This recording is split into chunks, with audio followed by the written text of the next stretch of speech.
मित्रांनो, रामकृष्ण हरी. बघा, एक महाराष्ट्राच्या राजकारणामध्ये आक्का, बुक्का, काका हे काही शब्द आहेत. ती शब्द जास्त फेमस आहेत. आक्का म्हटलं तर सुषमा अक्काचं नाव डोळ्यासमोर येतं. बुक्का म्हणलं तर बुक्का घेऊन संजय राऊत सकाळी दररोज 9 वाजता भोंगा वाजवायची कामं करतात. संजय राऊतांचं नाव येतं. आणि काका म्हणलं की शरद पवारांचं नाव येतं. म्हणजे बघा, काही दिवसापूर्वी त्या अक्कानं ठाकरे साहेबांच्या वडिलाला, म्हणजेच आपल्या महाराष्ट्राचे एक हिंदू हृदय सम्राट बाळासाहेब ठाकरेंना थेरडा म्हणलं होतं सभेतनं. एकूणच बाळासाहेबावरती, उद्धव ठाकरेवरती, आदित्य ठाकरेवरती, ह्या तिघावरती ही आपले जे काय आहे रोख त्यांनी रोखून धरला होता. आणि तशी टीका त्यांनी केली होती. ती यावर थांबले नाही, ते हिंदुत्वावरती, आमच्या रामावरती, श्रीकृष्णावरती, आमच्या देवीवरती सुद्धा ती बाई भुकली होती. मग अशा ह्या एवढ्या कुलक्षणी महिलेला किंवा अक्काला उभाट्यानं सोबत घेतलं. मग तर काय, अक्का अख्खी फॉर्ममध्ये. अक्कानं बामशेप सोडली, राष्ट्रवादी सोडली, पुन्हा अक्कानं हात पकडला उद्धव ठाकरेंचा. आता हे लोक कुठलं काम फुकट करतात किंवा निस्वार्थीपणानं करतात, हा आपला समाज आहे. जर यांना निस्वार्थी सेवा असली असती, यांनी बामशेप सोडलंच नसतं, यांनी राष्ट्रवादी सोडलीच नसती, यांनी शिवसेना पकडलीच नसते. मग हे सगळं फिरून फिरून हे शिवसेनेकडे का आले होते, ते याचं कारण फक्त काय, किंवा एखादी काहीतरी पदरामध्ये कळली गोष्ट पडेल, त्यामध्ये विधान परिषद असेल किंवा काय असेल. मग या आशेमुळे तिथं अक्का ह्या थांबून होत्या. आणि अक्का कुठली एखादी गोष्ट राजकारणात घडली की अक्का ते उचलून धरायच्या. संजय राऊत आणि सुषमा अक्का ह्या दोन असे व्यक्ती, ह्या दोघांना फक्त आपण उरबडवे म्हणू शकतो. म्हणजे फक्त उरबडवायचा, बातमी कोणती असो. बघा, लग्नामध्ये कुठली प्रथा किंवा कुठली रीत चालू आहे, बँडवाल्याला काहीच माहिती नसतं. मधून फक्त हात असा आला की बँडवाले वाजवतात. असे वाजवायचे कामं यांनी केले. आणि आता ह्या वाजवणाऱ्या चावीवरल्या भावल्याची चावी आहे, पण आतली जी स्प्रिंग असते ना, त्या स्प्रिंगला ताण दिलं, टेन्शन दिलं की ती स्प्रिंग आपोआप हलते आणि ते टाळ्या वाजवतात. आता ते स्प्रिंग यांची गायब झाल्यामधले. म्हणजे आता नेमकं लॉलीवॉदाचं कुठलं, पहिले लॉलीपॉप होतं राज्यसभेचं, ते आता भेटणार नाही. ते काकांनी बाजी मारली.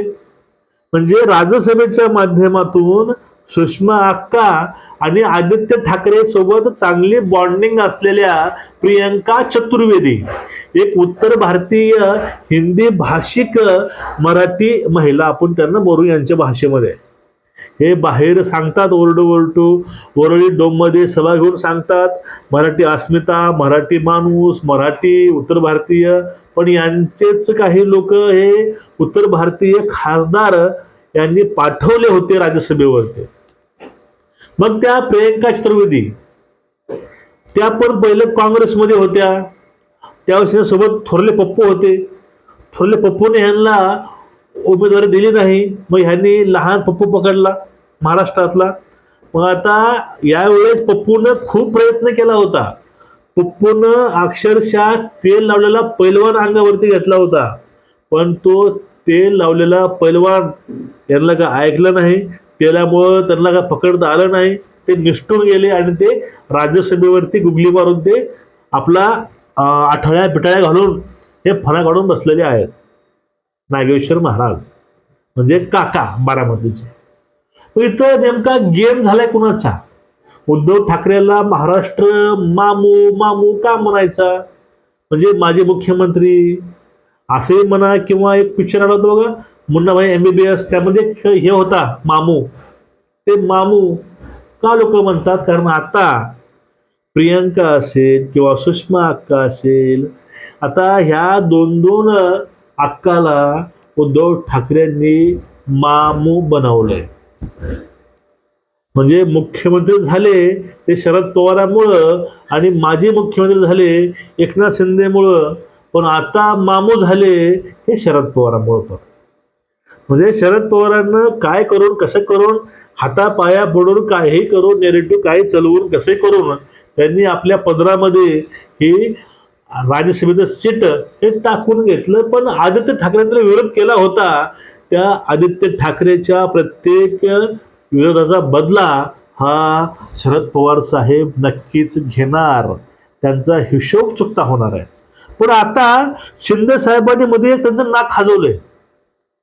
शिंदे साहेबांनी अशी चाई मारून सोडली आहे, अशी पिन मारून सोडली आहे. ते म्हणजे कशी, एक ज्योती वाघमारे नावाच्या दलित महिलेंना त्यांनी जी आपली उमेदवारी आहे ती दिली राज्यसभेची.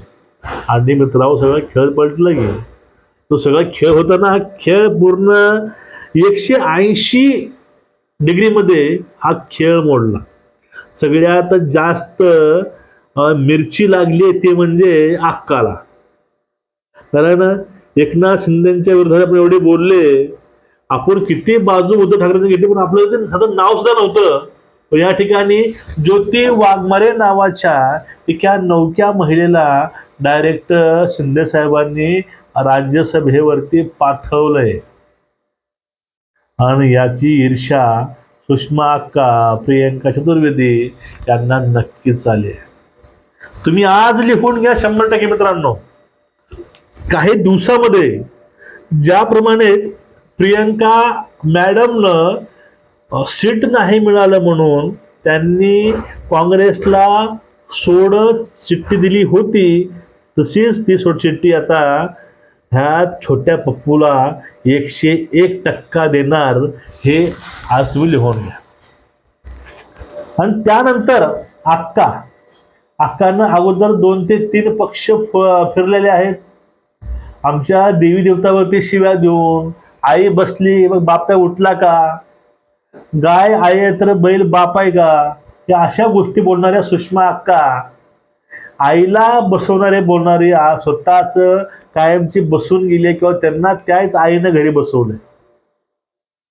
हे सगळे नासक्या डोक्याचे किंवा नासक्या मेंदूचे लोक जे आहेत, या नासक्या मेंदूच्या लोकांमधून किंवा यांच्या मेंदूमधून नेहमी वाक्य किंवा जे काही निघणार आहे बाहेर तेही नासकच निघणार आहे. पण हे दोघी जण कधीही उद्धव ठाकरेंना म्हणजे धक्का पुरुषाला धक्का कोणत्याही क्षणी, कोणत्याही वेळी, कोणत्याही परिस्थितीमध्ये हे धक्का नक्कीच देणार. पण हा धक्का उद्धव ठाकरे सहन करतील, पण तो धक्का आदित्य ठाकरे सहन करतील का? कारण त्या ठिकाणी जर प्रियंका मॅडम तर बाहेर पडल्या, आजूबाळाचं काय होईल? आजूबाळाला हातावरच अवलंबून राहावं लागणार आहे. हातावर म्हणजे काँग्रेसवरती म्हणतो, तुम्ही कुठला वेगळा अर्थ काढू नका.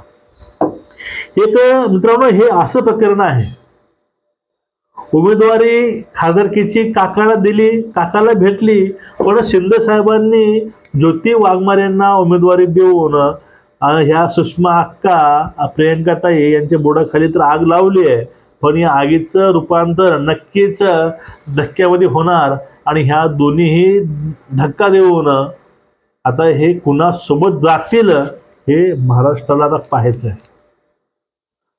माझ्या मते असं वाटतंय की प्रियंका ताई आता जे ह्यांच्याच राज्यातील पार्टी आहे सपा त्या जॉईन करतील. पण नेमकं आता अक्का कुठली पार्टी जॉईन करणार? शरद पवारांची राष्ट्रवादी की अजून कुठली? तुमचं मत काय नक्कीच व्यक्त व्हा. व्हिडिओ शेअर करा. नमस्कार.